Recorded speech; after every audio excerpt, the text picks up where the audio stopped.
Hello everybody and welcome to the show. Today I'm going to discuss the solar plexus. It's a nice sunny day out there, so the solar sun is beaming in through my windows. I'm sure there's a connection between the solar sun and our solar plexuses. I'm saying that multiple, as in we've all got a solar plexus. We've all got one. But Gurdjieff came to sell us solar energy and to explain to us how to use the solar work. So I thought I would do a few of the quotes that he talks about the solar plexus in us. I'm sure you all know where your solar plexus is. I'm sure you've all felt it at some point, perhaps being a little irritated at something that's going on, perhaps giving you a warning. It's kind of like gives you the butterflies sometimes. It's an energy source that's there. Many people take it as a chakra. I think it's the orange chakra in the chakra color system. Might be the yellow. Anyway, it's there. You've all felt it. You all know of it.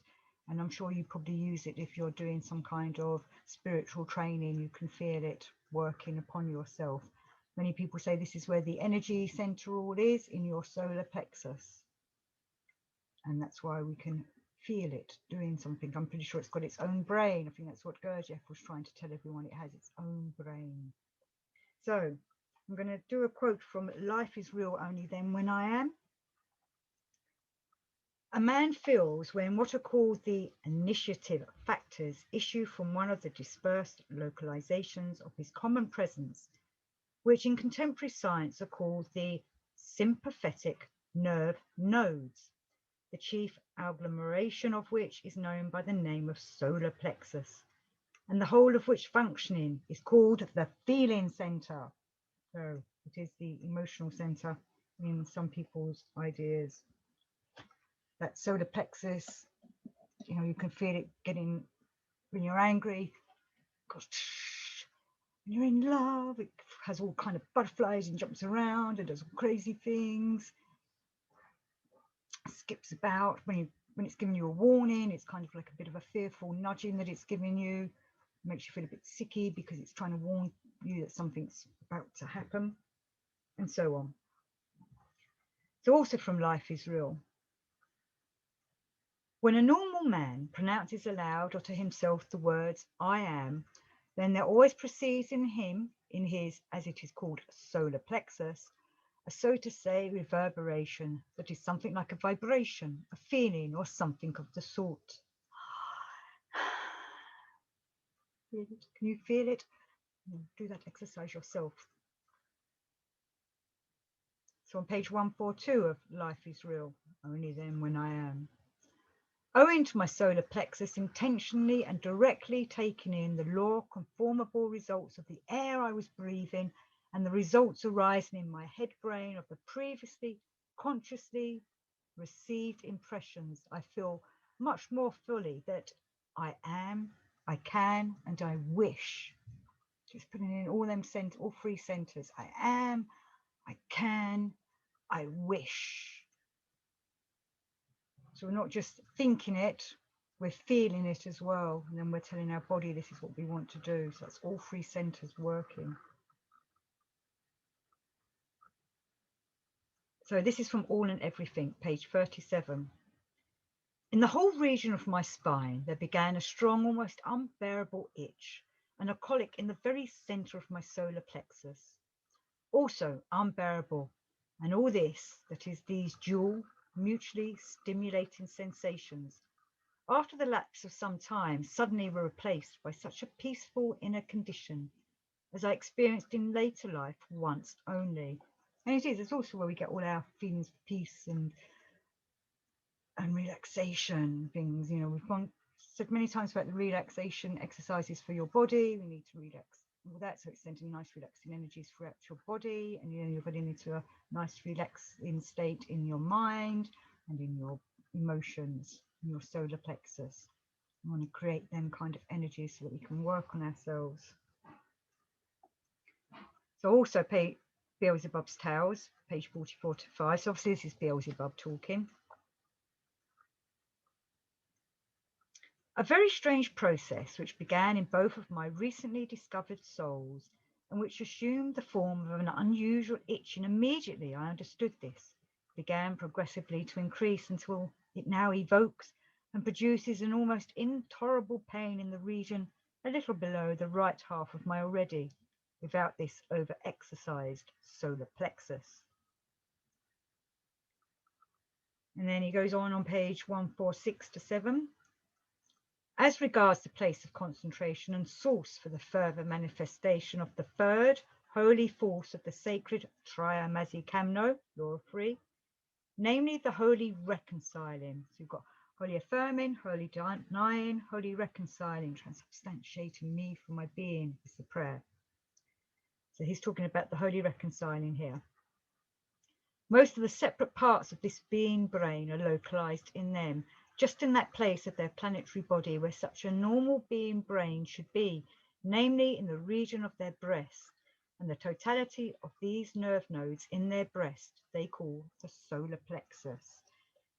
And I'm pretty sure I read somewhere, or Gurdjieff said somewhere, that our heart moved, and it should be in the center of our body here, but through our fall, if you want to call it that, or our devolving, it started to move over to our left, which is why our heart's over here.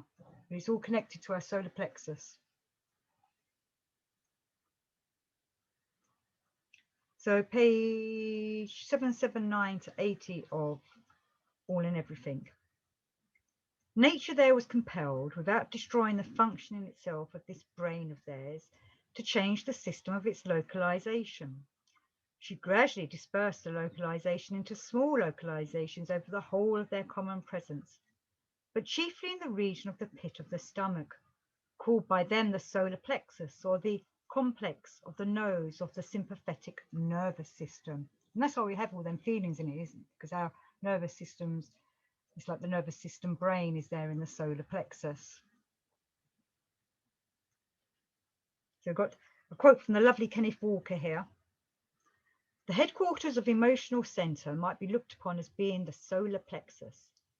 Modern science emphasizes the connection between the great basal nuclei of the brain and the expression of the emotions, but in ancient teaching, the numerous nerve plexes scattered throughout the body, and more especially the great plexus that lies below the diaphragm, the solar plexus, have always been considered to be the seat of the emotions. It's the solar plexus. And when he's talking about the other nerve areas around our body, you know, many people would say it's the chakras. I know people say there's the 7 chakras, but if you look deeper into this, we've got lots of chakras throughout our body, lots of chakra points. And then, of course, there's acupuncture, which can realign our energies in us where we've got blockages in our certain chakras or node points.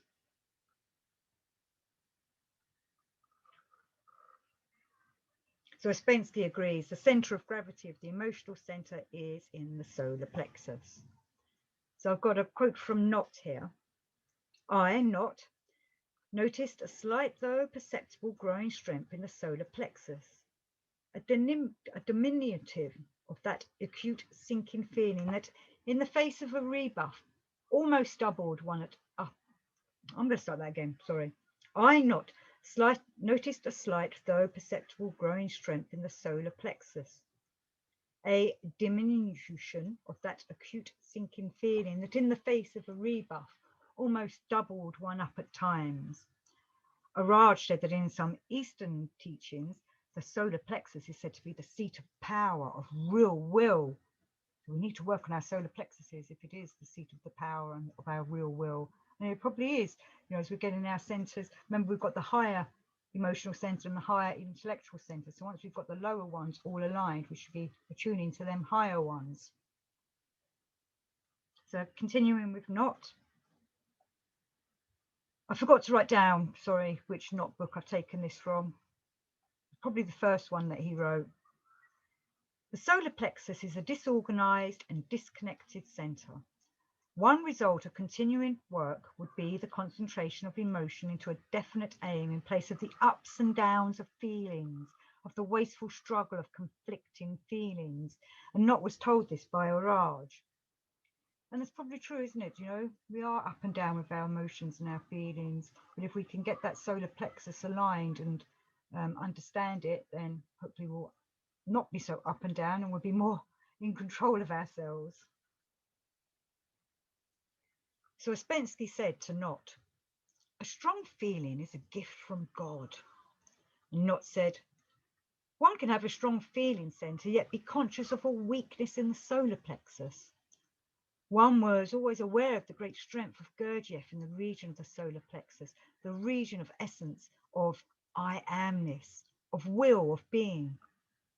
In my own way, because of the efforts I had made, I'd become aware of growing strength in the solar plexus and I amness, so that I was better able to cope with myself and other people. Because when other people affect us, upset us, it's like being kicked in the stomach, isn't it? And that's your solar plexus going. So we need to strengthen it, but at the same time, we need to understand that why people's reactions to us affect us. And that's all going back to the other teachings, which I've said in other shows. We must not let we've got to, when somebody turns against you, you've got to think why, feel why, understand why, look at the situation. And also, it's only affecting one of your eyes, usually, or a few of your eyes that may be a bit more easily hurt. You might have a few resilient eyes in you, and then resilient eyes will hopefully help you with this kind of work. People hurt us all the time. We hurt people all the time. We get disappointed a lot. That's a real drop in the solar plexus. When we get disappointed, you can feel it going down. When we're dumped by someone, when we're in a relationship, you can feel your solar plexus go down. It feels like your solar plexus is going round and round. And we have to understand what it's doing and why it's doing it, and work upon ourselves so that we can get back into a harmonious state. And all this takes time and work. And hopefully we can continue with that, and hopefully we can align our solar plexuses to guide us in what we need to know. Hopefully when you're doing this work, the solar plexus is giving you a thumbs up feeling that you're doing the right thing. So I wish you all the best with all this, and until next time, peace, love, and all that jazz.